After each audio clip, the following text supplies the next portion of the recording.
Alright guys, this is my fourth ever brisket and by far my best work so far. I got the perfect bark and an excellent smoke ring. First time I got it to go all the way around and connect, and that might have been because I used an offset smoker for the first time, and I just kind of want to go over what made this brisket my best brisket. Personally, I think one of the most important things you can do with cooking a brisket is picking the right brisket. So the ones I've smoked in the past that were not successful, most of those were smaller ones, and I didn't pick them.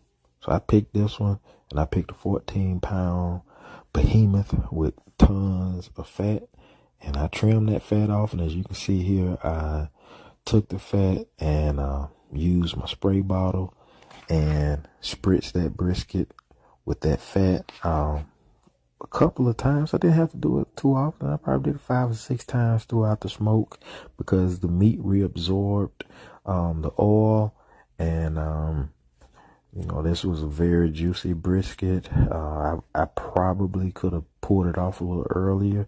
I didn't let it get to 205. I pulled it off when the internal temp was in like the 190s and it was probe tender. It really, honestly, the flat was probe tender much quicker than the actual point. And I know some people separate the point and the flat when it's a huge brisket, but I didn't feel the need to do that. So the point was much more tender. The flat was decent. It was good. It was tender in certain parts, and some parts were not as tender, but it all was good. A 14-pound brisket disappeared in about 2 days. So I think that should tell you if you got a good brisket or not. Another key thing was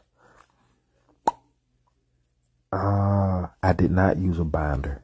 Not using a binder, I think, helped me get the best bark that I've made so far.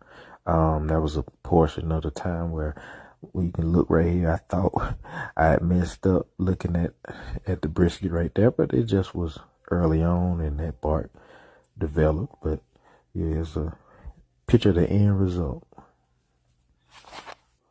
Alright, you guys can check in the comments or the description box for more details about what I did, what seasonings I used, the marinade, all of those good things, and kind of the different